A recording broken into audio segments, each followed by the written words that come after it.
Cuando la mayoría de las personas piensa en Thor, cree que está viendo la historia de un dios arrogante que aprende a ser humilde para convertirse en un héroe. Pero esa es solo la superficie. Si observamos con atención cada una de sus decisiones, descubrimos que la película en realidad habla de una necesidad que casi todos hemos sentido alguna vez: la necesidad de demostrar constantemente que somos suficientes.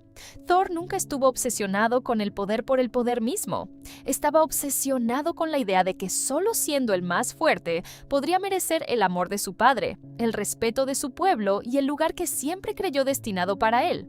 Esa diferencia parece pequeña, pero cambia completamente la forma en la que entendemos toda la historia. La película comienza en el momento que debería representar el mayor logro de su vida. Todo Asgard está preparado para coronar a Thor como su próximo rey, y en apariencia no existe ningún obstáculo que pueda impedirlo. Sin embargo, antes de que la ceremonia termine, unos gigantes de hielo logran infiltrarse en el reino. Y ese pequeño incidente despierta algo dentro de Thor que ya estaba presente desde mucho antes. Mientras Odin observa el ataque como un gobernante que entiende las consecuencias de cada decisión, Thor solo puede verlo como una ofensa personal. Para él, permitir que ese desafío quede sin respuesta significaría aceptar que no es tan fuerte como todos creen. Así que decide viajar a Jotunheim ignorando las órdenes de su padre, convencido de que una demostración de fuerza solucionará el problema. Ese es el primer gran error del personaje y también el primero que conecta con nuestra propia vida, porque muchas veces creemos que debemos responder inmediatamente cada vez que alguien cuestiona nuestro valor.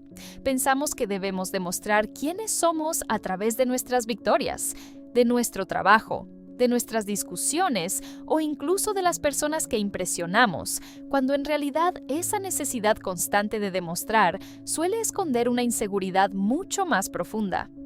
Thor no inicia una guerra porque sea malvado. La inicia porque todavía no sabe quién es sin la aprobación de los demás. Cuando Odin aparece para detener el conflicto, la película nos hace creer que el castigo consiste únicamente en expulsarlo de Asgard y quitarle el martillo, pero el verdadero castigo es mucho más profundo. Odin no solo le arrebata su poder, sino también la única identidad que Thor había conocido durante toda su vida. En cuestión de segundos, deja de ser el heredero del trono, deja de ser el guerrero invencible y deja de ser el hombre que todos admiraban. Lo único que queda es una persona que nunca aprendió a existir sin aquello que la hacía sentir importante. Por eso, el martillo nunca fue simplemente un arma. Mjolnir representa todo aquello que utilizamos para medir nuestro propio valor. Para algunas personas puede ser un empleo, para otras una relación, una carrera, el dinero o el reconocimiento de quienes las rodean. Mientras ese martillo permanece en nuestras manos, sentimos que todo está bajo control.